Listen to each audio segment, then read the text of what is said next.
Hey guys, I just got a call from one of the shops to do a diagnosis.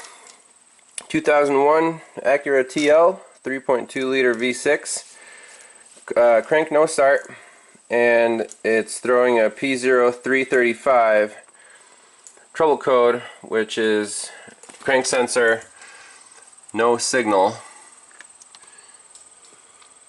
Okay, P0335, and it looks like a pretty straightforward circuit. It's a variable reluctance type sensor, 2 wires, and the flow chart is pretty basic, just continuity checks, short to ground, short to power. They give you a resistance spec, and if everything else is bad, if you don't find anything, replace the PCM, of course. You know, that's the solution, the end all solution, right?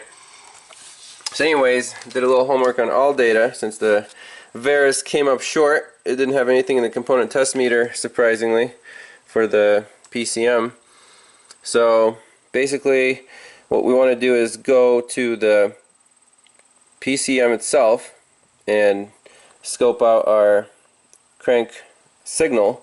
So it's pin 8 and 9 on connector C, and it lives right in the middle under the dash, and it's a blue white wire, so it should be a pretty straightforward check. Now the guy who was fixing this said he rewired it already several times to try to fix this problem, so he might have built in some issues, but let's go to the shop and see what we can figure out. Alright, we're on the job site. Got our Veris hooked up right there. Keys on. I noticed the dash is intermittent. It's not showing the display there, but it is showing the check engine light. So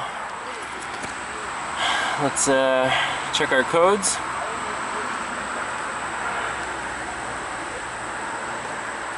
Temporary codes, no codes. Permanent codes, okay, P0335 CKP sensor 1 circuit malfunction. So from here, let's look at some data. Look at our RPM signal.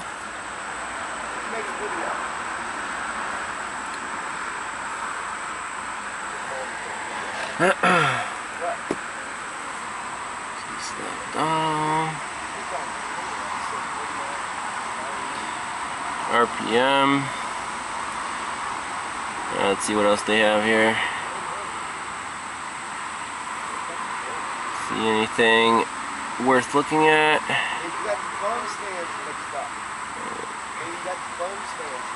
That's good enough. Just the RPM, that's all we need. Let's crank it. Ah, dead battery. That's what I thought.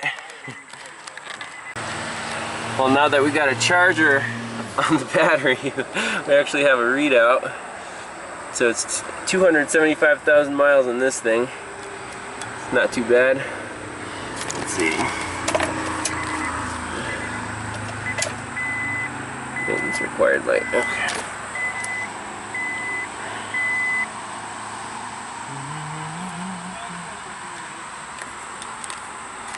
Alright, let's try to crank it.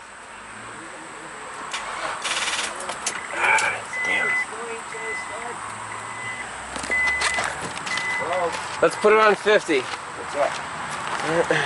Alright, well, I'll take care of it then.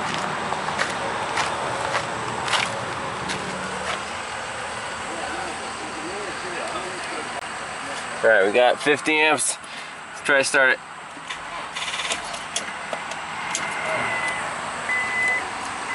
Might have to get out the pocket jump starter here. Alright, well, this thing's charging up. Found the PCM. We're going for pins 8 and 9 on connector C. Right there. It's a blue and a white wire. So I got it back probed.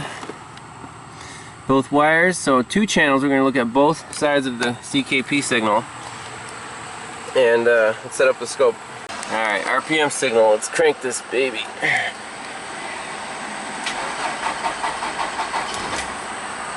I actually almost tried to start there, but not enough voltage to keep the communication alive. That's not good.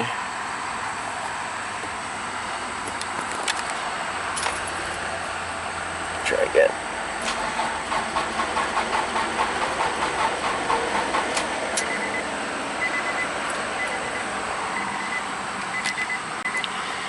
Alright.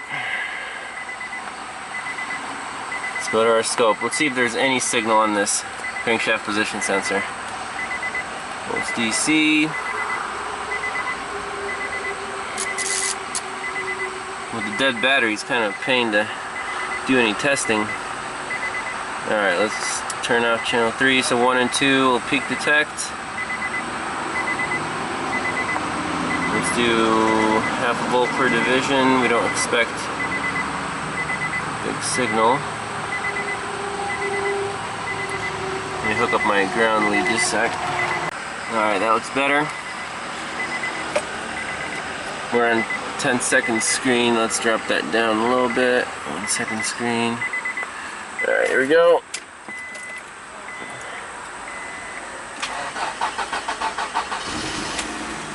Well, it started. I'll be damned.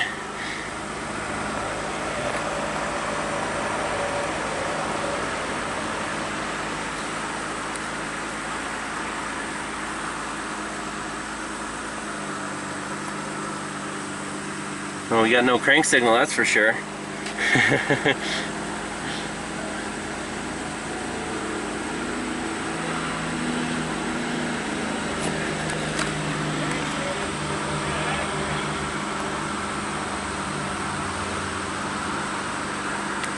It's running.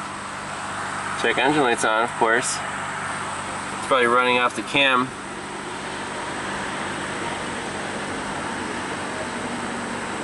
Interesting.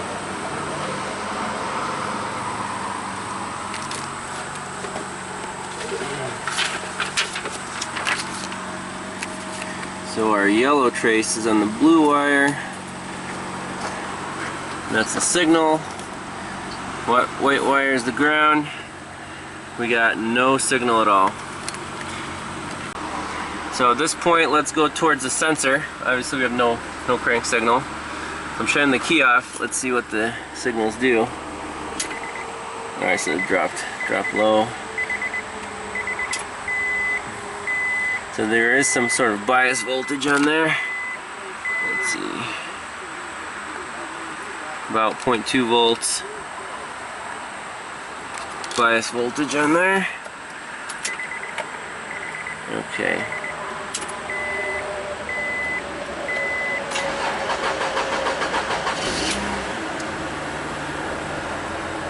Long crank time, of course. Alright, let's go to the sensor.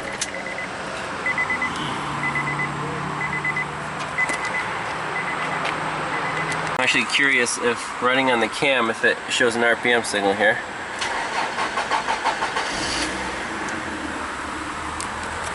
So we do have, our tach works.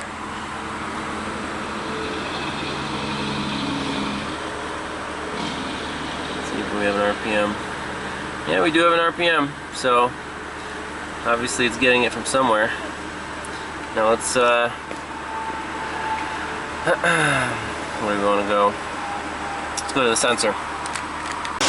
So what we're seeing here is same thing as on the computer. Now this has been rewired. You can see the wires are twisted together right here and then straight down to the sensor. But check this out. See that? It goes on and off. It's a very intermittent problem. So we're getting some signal. Once in a while it kind of goes up and down and sometimes it disappears. Sometimes it's on one channel or on both. You see how big that was. Let's pause that. It's all over the place. There's our movie. Wow. I guess we gotta go towards the sensor at this point. Alright, this is turning into a crazy case study here. Alright, where were we? From the computer, we're supposed to have a blue wire coming to the crankshaft position sensor. Alright? And the rewiring that was done, what we're seeing here is there's another wire that is blue, but it has a black tracer on it, which is kind of hard to see.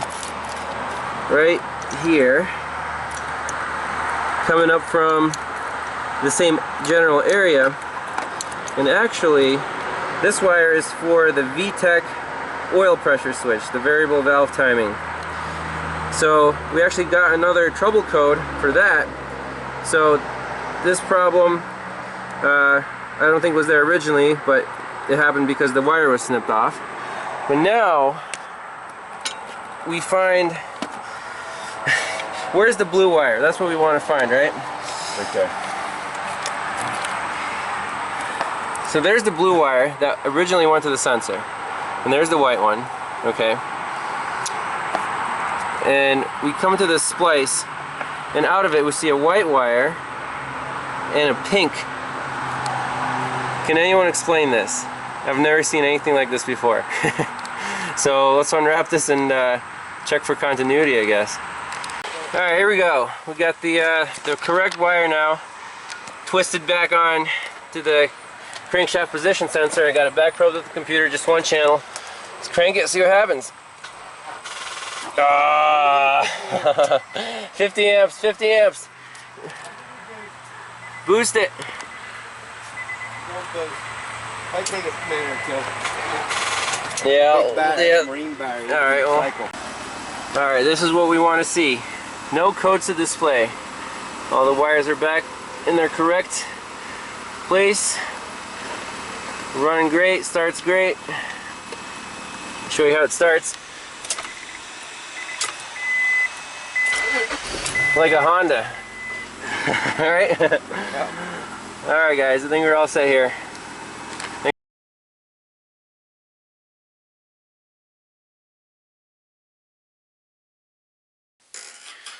Hey guys, hope you're enjoying part one of the Acura crank no start case study.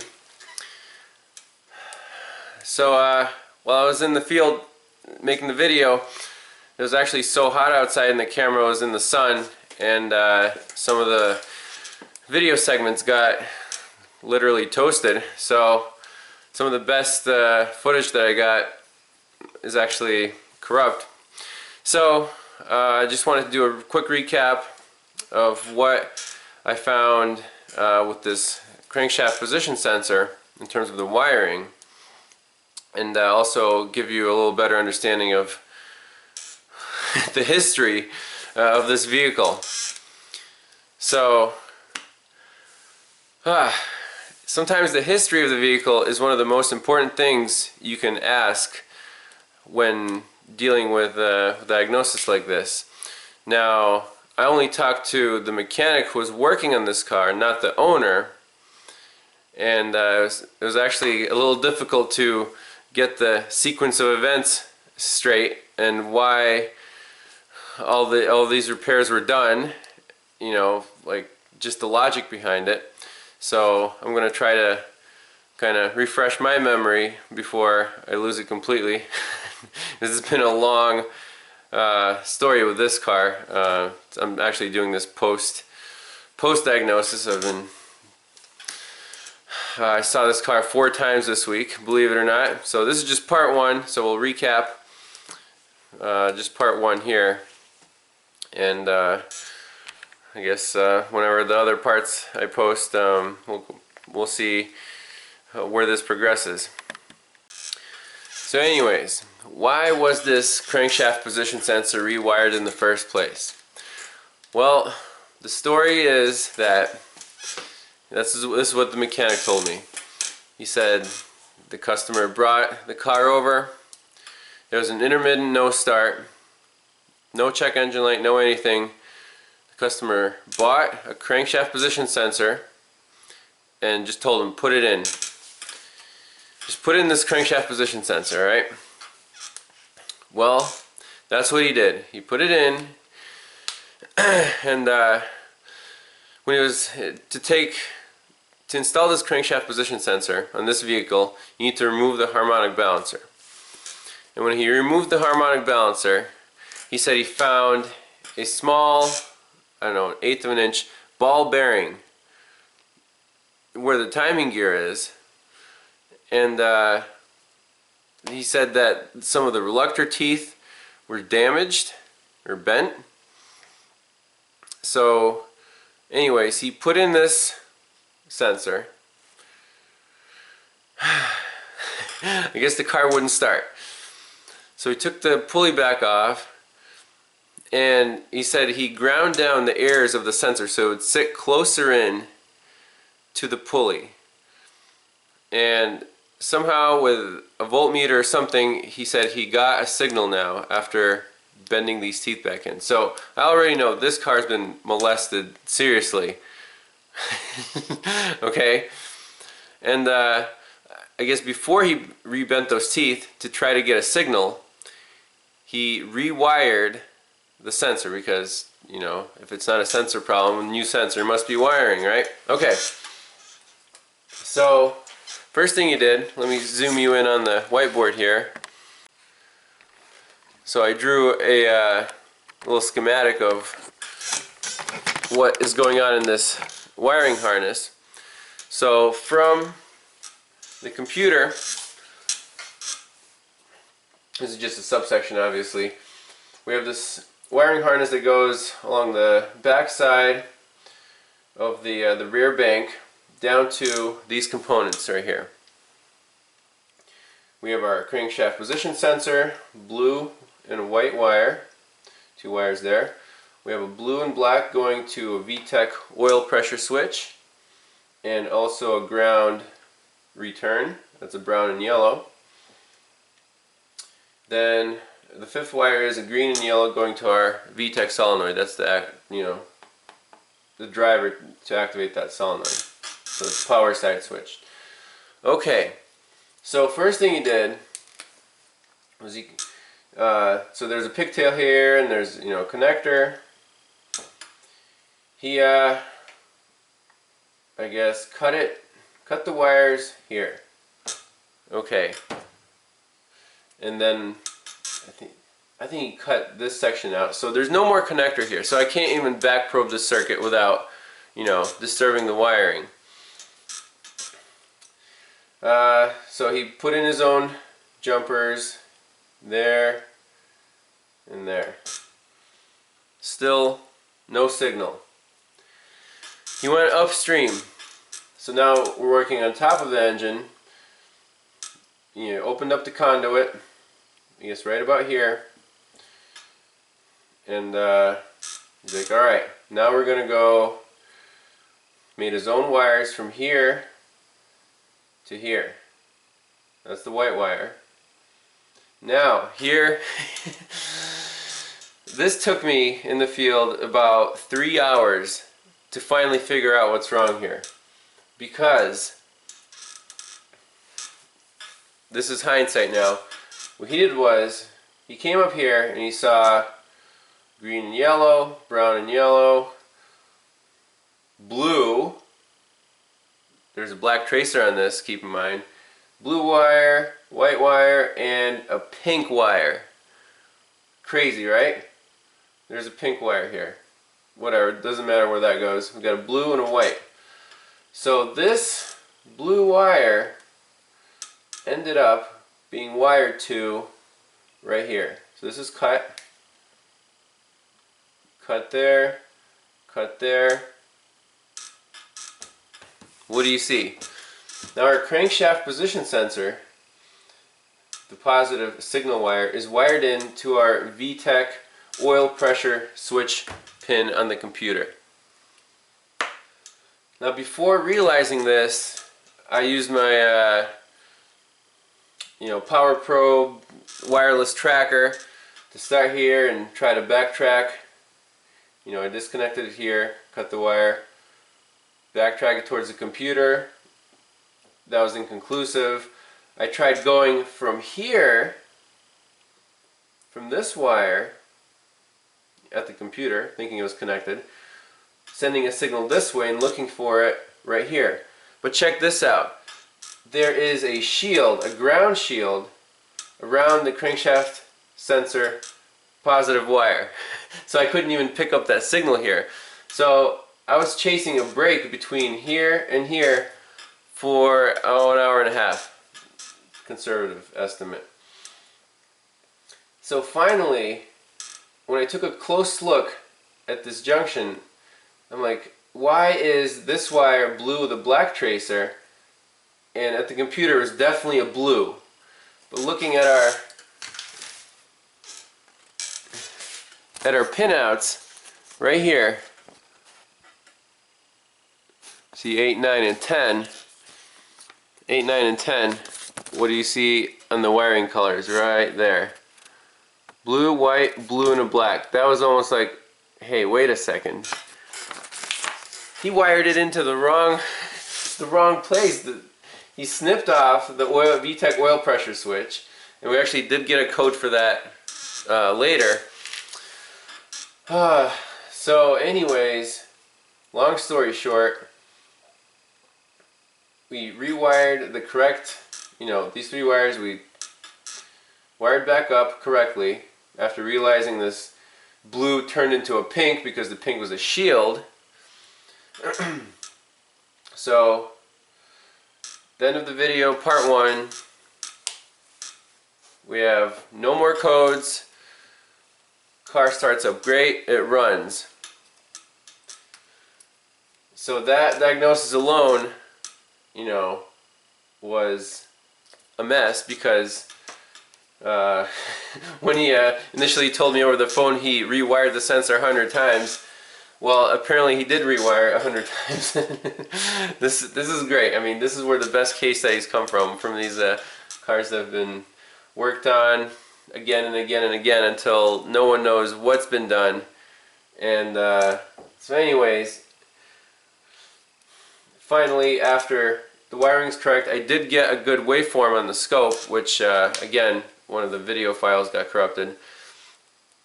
But trust me, we actually had a signal on the blue wire like you're supposed to at the computer.